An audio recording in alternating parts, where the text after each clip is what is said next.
کہ جی 22 کروڑ پاکستانیوں کے لیے ہم صرف 11 لاکھ کووڈ کی ویکسین منگا رہے ہیں، اور پوری جو ہے اس جنوری میں حکومت کے پاس سوائے وہ گیس جس کے کانٹریکٹ ہم کر کے گئے تھے، ان کے پاس گیس نہیں ہے پاکستان کے ایکسپورٹرز کو. تو یہ واقعی آپ کو لگتا ہے جواز بنتا ہے کہ اس کو پی ڈی ایم کی تحریک کو اور اس حکومت کو نکالنا جہاد سے تعبیر دیا جائے، یعنی کہ اللہ کی راہ کے اندر یہ ایک جنگ ہے؟ یہ بہت بڑا بریک ڈاؤن ہے، کیونکہ میں آپ کو یاد کرا دوں کہ اس حکومت کے ایک وزیر کے بیان سے ہماری پوری ہوا بازی کی صنعت جو ہے ایوییشن انڈسٹری، اس کا بھی مکمل بریک ڈاؤن کیا ٹکڑے ہو گئے ہیں، یعنی وہ اگلے کئی سالوں اپنے پیر پر کھڑی نہیں ہوگی. اور دکھ یہ ہے کہ لاجانی پریس کانفرنس کر کے عوام کو کنفیوز کرتے ہیں. بھئی آپ نے پچھلے 3 سال سے مینٹیننس نہیں کی اس سسٹم کی جس کی وجہ سے گریڈ کو آئسولیٹ کرتے ہیں، آپ نے نہیں کیا. اب آپ 1000 ان بیچارے 7 ملازموں کے اوپر ڈال دیں، لیکن غلطی آپ کی ہے. وزیر اعظم ہمیں کوریا کی مثالیں سنایا کرتے تھے کہ دیکھیں جی وہاں کشتی ڈوبی تو وزیر اعظم نے استعفیٰ دے دیا. یہاں کتنی کشتیاں ڈوبیں گی، کتنے ٹرینیں گریں گی، کتنی دفعہ بریک ڈاؤن ہوگا، کتنے جو ہیں ہزارہ. تو یعنی کہ آپ کو لگ رہا ہے کہ یہ جہاد سے کم نہیں ہے؟ ہمایوں صاحب ایک تو آپ جانتے ہیں کہ مولانا صاحب ایک لشکر کے ساتھ آتے ہیں جو ڈو اور ڈائی والی مینٹیلٹی ہوتی ہے. اگر آپ ایک مجھے اجازت دیں، دیکھیے دوسرا جو ہے نا، ہم نے یہ کہانی دیکھی ہے کہ وزیر اعظم کا مستقل اصرار کر رہے ہیں. مثلا 18 دسمبر 18 میں فرمایا کہ فوج پی ٹی آئی کے منشور کے ساتھ کھڑی ہے، اچھا جی. اکتوبر 19 میں فرمایا فوج حکومت کے پیچھے کھڑی ہے. فروری 20 میں پھر فرمایا فوج میرے ساتھ کھڑی ہے کیونکہ میں کرپٹ نہیں ہوں. تو ساتھ ساتھ اس بریک ڈاؤن میں یہ بھی حصہ ہے کہ وزیر اعظم اصرار کر رہے ہیں کہ وہ اس بریک ڈاؤن میں فوج کو بھی گھسیٹیں. اور یہ جو کمپریہنسو بریک ڈاؤن ہے پاکستان کی حاکمیت کا، اس کے خلاف سر یہ بھی طے کرنا ہے آج کہ فوج کو سیاست میں گھسیٹ کون رہا ہے. بقول آپ کے وزیر اعظم گھسیٹ کے ادھر تک لائے ہیں فوج کو، بقول ان کے آپ لوگ فوج کو سیاسی رنگ دے رہے ہیں، کنٹروورشل بنا رہے ہیں. ٹھیک ہے ہمایوں صاحب، یہ جہاد قرار دے رہے ہیں آپ کی حکومت کو ریموو کرنا، آپ کو ہٹانا اپنے کاز کو سر، مگر ایک ایسے وقت میں جب یہی سارا سیناریو نواز شریف کے سامنے پوز ہوا تھا، 126 دن کا دھرنا دے کے آپ بیٹھے ہوئے تھے، ان کے لیے پارلیمان ڈھال بنا، انہوں نے اپنی طاقت پارلیمان سے ڈرا آؤٹ کی. وہ پارلیمان جو آج ایلینیٹ ہوا ہے، جس کو آج مردہ باد کہا جا رہا ہے، وہ پارلیمان کہ جس کے حوالے سے آج کہا جا رہا ہے کہ پورا پارلیمان ہی مردہ ہے اور کوئی نیشنل اسمبلی کا سیشن بھی، کوئی ریکویزیشن بھی سامنے نہیں آ رہی. سینٹ کے اندر بھی 12 حزب اختلاف کے ممبر آج موجود تھے، سینٹ بھی پورا ویران پڑا ہوا تھا. تو سر ایک ایسی صورت کے اندر آپ کی ڈھال کون بنے گا؟ اب واقعی اللہ کی راہ میں اگر یہ کاوش ہے تو پھر اللہ کے اوپر ہی چھوڑیں یا اداروں کے اوپر چھوڑیں جو کل اعلان کر چکے ہیں کہ وہ سیاست میں آنا ہی نہیں چاہتے. جی دیکھیے، جب پی ڈی ایم پچھلے کوئی 4 مہینے میں ان کا سارا نیریٹو اور موومنٹ تو میری نظر میں ٹوٹلی ناکام ہو گئی ہے، تو اب جہاد کی کال پہ ہی سہارا لینا پڑے گا. باقی کیونکہ سیاسی اب بات تو اس موومنٹ میں رہی کچھ نہیں. ابھی تو ہنسی مذاق ہو گیا ہے کہ پنڈی جائیں گے اور ادھر ان کو چائے پانی ملے گا. فوجی مہمان نواز بہت ہوتے ہیں اور پیزا بھی شاید آفر کر دیا جائے، لیکن اب تو یہ موومنٹ ہنسی مذاق میں ہو گئی ہے. باقی دیکھیے یہ ڈومز ڈے سینیریو پیش کیا جا رہا ہے کہ پارلیمنٹ بھی ختم ہوگی اور ملک بھی ختم ہوگی اور عوام اٹھ کھڑی ہوگی. وہ تو کچھ بھی نہیں ہوگا. مشکل اکنامک حالات ہینڈل کیے گئے، انتہائی مشکل extraordinary once in a century covid situation sir parliament کس طرح آپ کو ایکٹیو نظر آ رہی ہے؟ مچ کا سانحہ ہوا، 12 لاشیں آ گئیں، ادھر کوئی پارلیمنٹ کے اندر ڈیبیٹ ہوئی، ڈسکشن ہوئی، کوئی سر جوڑ کے بیٹھا کہ اس افرید کو ایک بار پھر کس طرح سر اٹھا لیا ہے، کس طرح اس کو ایک بار ونس اینڈ فار آل ختم کرنا ہے، کیا کرنا چاہیے؟ اسی طرح پاور بریک ڈاؤن ہوا، آج وزیر اعظم نے اپنی کابینہ کو جھڑکا ہے. کون سی پارلیمنٹ آپ کو دکھائی دے رہی ہے؟ ملک کی اجتماعی دانش تو سوئی بھی ہے. یہ ایک آدھے گھنٹے کی میٹنگ سے یہ چیزیں حل نہیں ہوں گی. یہ 2009 سے کاؤنٹر ٹیرر آپریشنز پاکستان میں شروع ہیں اور انتہائی کامیاب رہے ہیں. اور پرائم منسٹر کی جانے کی جو کچھ ڈیلے ہوا اس میں ایک وجہ یہ بھی تھی کہ بہت عرصے بعد 5-6 سال بعد سینکڑوں شہادتوں کے، ہزارہ ہماری کمیونٹی کی شہادتوں کے بعد اچھا وقت کچھ آیا تھا اور یہ کمیونٹی کمفرٹیبل تھی اور پورے پاکستان میں گھومنا پھرنا شروع کر دیا تھا. اب ہم یہ معلوم کر رہے تھے کچھ عرصے پہلے، ایک پورا ڈوسیے بھی دیا گیا ہے، انڈیا کی ایکٹیویٹی اس خطے میں آپ سب کے سامنے ہے، افغانستان امن کی طرف بڑھ رہا ہے، بہت سے لوگ اس امن کو خراب کرنا چاہتے ہیں، یہ چیزیں ان فورمز پہ طے ہوتی ہیں اور پھر پارلیمنٹ کو بریف کیا جاتا ہے۔ سر پارلیمنٹ کے نہیں، میرے آپ سوال کا جواب نہیں دے رہے سر، یہ ساری باتیں تو ہمیں معلوم ہے، ہمیں تو یہ بھی پتا ہے کہ کون ان کے فٹ سولجرز ہیں، کون سی تنظیموں کے فٹ سولجرز ابھی بھی پریزنٹ ہیں، وہ کس طرح کراس کرتے ہیں بارڈر افغانستان سے آتے ہیں، کون سمپتھائزرز ہیں لا انفورسمنٹ ایجنسیز کے، یہ سارے ایشوز سر آپ کے اور میرے ٹاک شوز پہ تو نہیں ڈسکس ہونے نا، پارلیمان کہاں ہے؟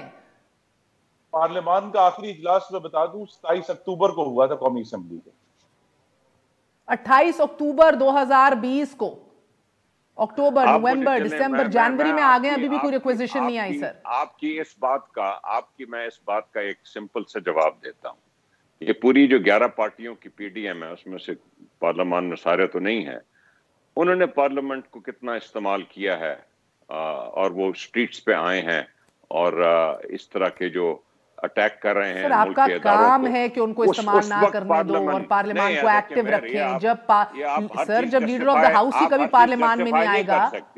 4 مہینے سے پی ڈی ایم باہر نکلی ہوئی ہے گلیوں محلے میں، اس کو خیر عوام کی کوئی پذیرائی حاصل نہیں ہوئی، اور ایک بلیک آؤٹ ہو گیا ہے، تو اس میں آپ کہہ رہی ہیں کہ پارلیمنٹ کی طرف، پارلیمان ادھر ہی ہے جدھر ہمیشہ ہوتی ہے۔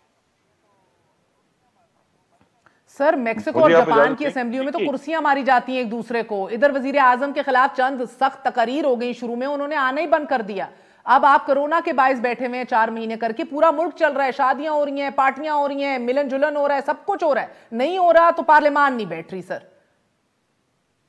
صرف اس لیے کہ آج پارلیمان میں 2 آنریبل سینٹ کے ممبر نے تقریر کر رہی ہے تو آج یہ شام کا ایشو تو نہیں آنا یہ میرے خیال میں۔ نہیں سر، میں روز پارلیمان کا ایشو اٹھاتی ہوں، صرف اس لیے نہیں، میں صدر مملکت کا بھی انٹرویو کر چکی ہوں سر، پارلیمان کا ایشو اٹھا کے، اور انہوں نے کیا کہا تھا وہ بھی آپ کو سنوائے دیتی ہوں، یہ صرف آج کی بات نہیں ہے، یہ ملک چل کس طرح رہا ہے۔ 8 مہینے پرویشہ خان صاحبہ، نواز شریف صاحبہ نے کابینہ کی میٹنگ نہیں بلائی، سپریم کورٹ نے نوٹس لے لیا اس بات کا، 8 ماہ، ہم 4 ماہ سے پارلیمان حرکت میں نہیں آ رہا، نیشنل اسمبلی کو کوئی سیشن بلا نہیں رہا، 4 مہینے اور ایک نیا ریکارڈ توڑ دیں گے۔ Is it fair کہ یہ ملک اس طرح چلایا جائے، اور کیا حزب اختلاف کے اوپر کوئی ذمہ داری عائد نہیں ہوتی؟ دیکھیے بالکل ہوتی ہے، میرے خیال میں ایک ریکویزیشن بھی ڈالا ہے، یہ آپ کو پورا دستگیر صاحب زیادہ بہتر بتا سکتے ہیں، لیکن یہ بڑی ایک کنوینئنٹ بات ہے کیونکہ جن مسائل کا سامنا اس وقت ملک کو ہے اس میں سے بہت سے آپ نے جو ہے اپنے انٹرو میں کہے، آپ کے زیادہ تر انٹرو سے تو میں بہت امپریس ہوئی۔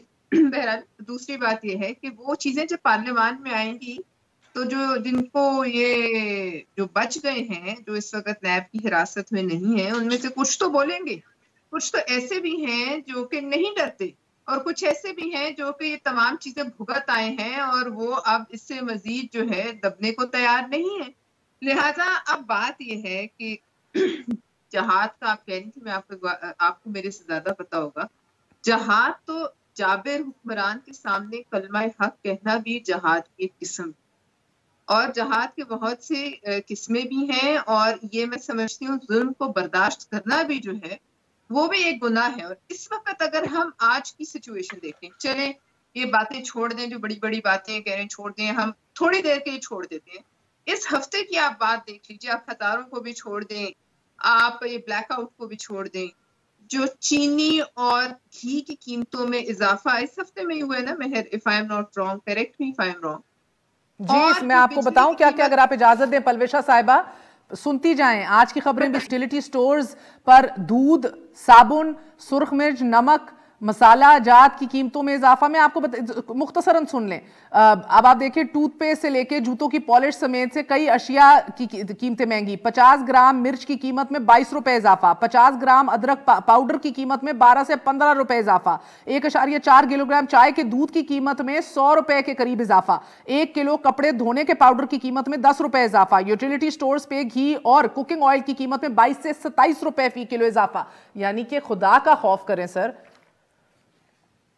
اچھا اب یہ مہر صرف آپ نے جو ہے روزمرہ اشیاء کی قیمتیں بتائیں، اب پچھلے ہفتے میں جو ریٹروسپیکٹیولی بجلی کی قیمتیں بڑھی ہیں، آپ پورے ایشیا میں Pakistan is number 1 right now مہنگائی میں، وہ قیمتیں